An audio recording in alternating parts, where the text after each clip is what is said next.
Assalamualaikum warahmatullahi wabarakatuh. Waalaikumsalam warahmatullahi wabarakatuh. Di sini kami dari kelompok 1 bencana akan melakukan wawancara terkait tugas yang diberikan oleh Ibu Yuni Apriliasari SSTMK, yaitu terkait wawancara mengenai penanganan bencana. Untuk narasumbernya sendiri bersama Bapak Narto selaku anggota BPBD sebagai Pusdalop atau Pusat Pengendalian Operasi, dan juga anggota PMI sebagai anggota Sabgana Satuan Siaga.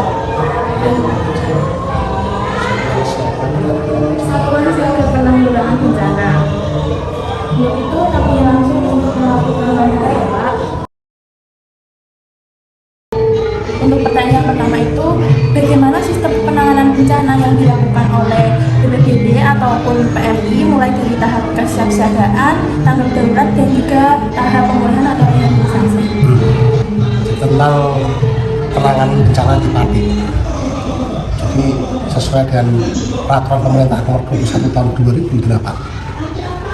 Di situ ada namanya mitigasi bencana.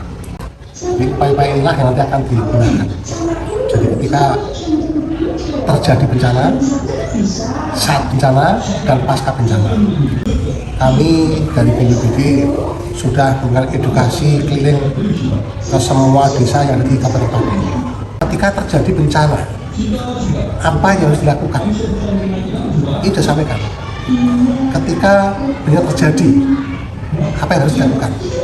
Ketika selesai pasca bencana terjadi, kita harus bagaimana?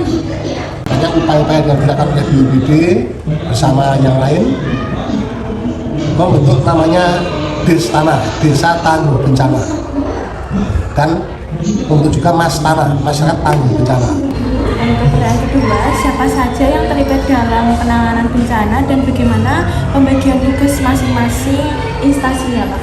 Kalau klaster sudah dibentuk, klasternya ya ada klaster kesehatan, BKK, ketika terjadi bencana. Tugas dari PMI kemana? Tugasnya PUPR, PU, tugasnya apa? Tugasnya Dinas Pertanian, tugasnya apa? Tugasnya Dinas Kelautan, dia sebagai apa? Ini sudah, ketika ada kejadian dia sudah tahu tugas masing-masing. Semua instansi di Pati ini sudah terkait dengan bencana, tidak ada terkaitan. Bagaimana bentuk kerjasama BPBD dengan rumah sakit, puskesmas, tenaga kesehatan, TNI, Polri, dan relawan saat terjadi bencana? Jadi otomatis ketika terjadi bencana dibentuk namanya posko dibentuk, tanggap darurat terjadi, korlap terbentuk, koordinator lapangan. Ini otomatis Kodim selaku teritorial, Kodim nanti akan menggerakkan babin-babinnya itu, babinsa digerakkan babin juga. Otomatis jauh bantu di lapangan seperti itu. Kepolisian dengan polanya, dengan caranya dia juga sama, otomatis yang membantu sama. Untuk rumah sakit ini otomatis di bawah komando BKK, itu kan otomatis dia siap 24 jam untuk menerima pasien-pasien yang dibutuhkan, yang membutuhkan pengobatan dan sebagainya. Ini sudah siap. Bagaimana mekanisme koordinasi dan komunikasi antar instansi agar penanganan bencana dapat berjalan cepat dan efektif? Masalah semua jalan sesuai di bawah komando koordinator lapangan. Itu ada pembentukan korlap, ada korlapnya, ada lapangannya. Kalau dulu korlapnya adalah Dandim, kemarin korlapnya adalah kepala BPBD kemarin. Nanti mereka akan mengomando di lapangan korlapnya. Jadi ketika terjadi tanggap darurat, setiap hari, setiap malam itu ada evaluasi. Kekurangannya apa? Kelebihannya apa? Apa yang kita butuhkan? Apa saja masalah kesehatan yang paling sering muncul pada korban bencana di pengungsian? Karena Pati itu ada yang ada banjir, kaki. Masalah kesehatan yang saya butuhkan adalah pertama itu adalah masalah rang kaki, terus diare. Tanya, bagaimana pelayanan kesehatan yang diberikan kepada masyarakat yang terdampak bencana, khususnya pada ibu hamil, ibu bersalin, bayi, balita, serta lansia? DKK yang kekuatan dan desanya, dan dia ini setiap hari mengirimkan data pada saya. Dan di desa selalu standby 24 jam di masing-masing posko desa.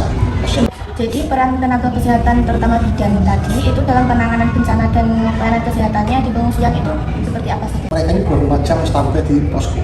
Sewaktu-waktu terjadi hal yang diinginkan, bidannya sudah bergerak. Baik, saya izin ke pertanyaan selanjutnya, yaitu bagaimana mekanisme penanganan dan rujukan kasus kegawat daruratan ibu dan bayi saat terjadi bencana? Ketika ada seperti itu, data kita harus valid.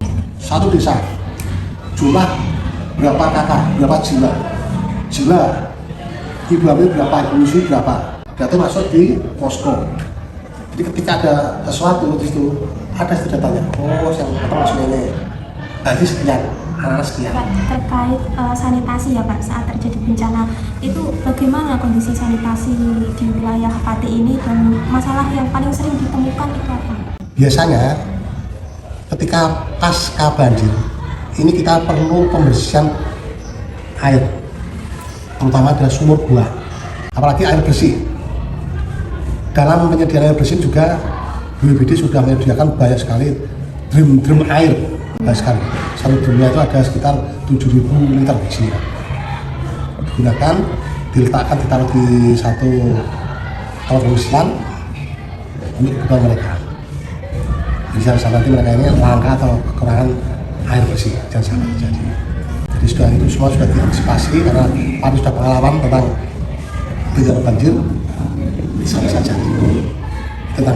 Tadi kan Bapak sudah menjelaskan bahwa BPBD itu memberikan edukasi dan juga pelatihan-pelatihan bagi masyarakat seperti desa apa Pak tadi?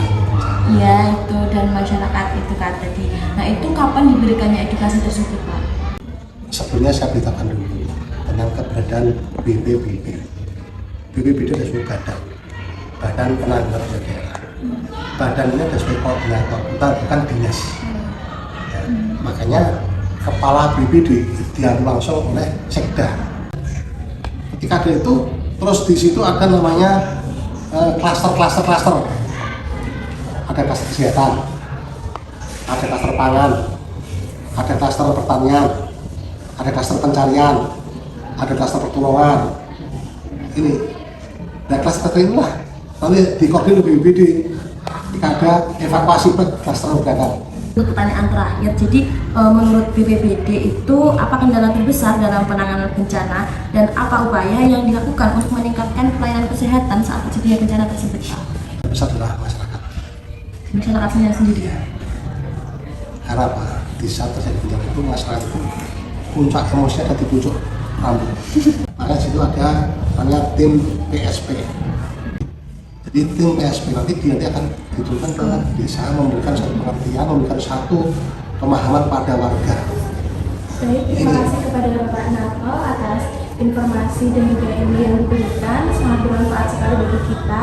Untuk kedepannya semoga kita juga bisa dapat terlibat dalam penanganan bencana.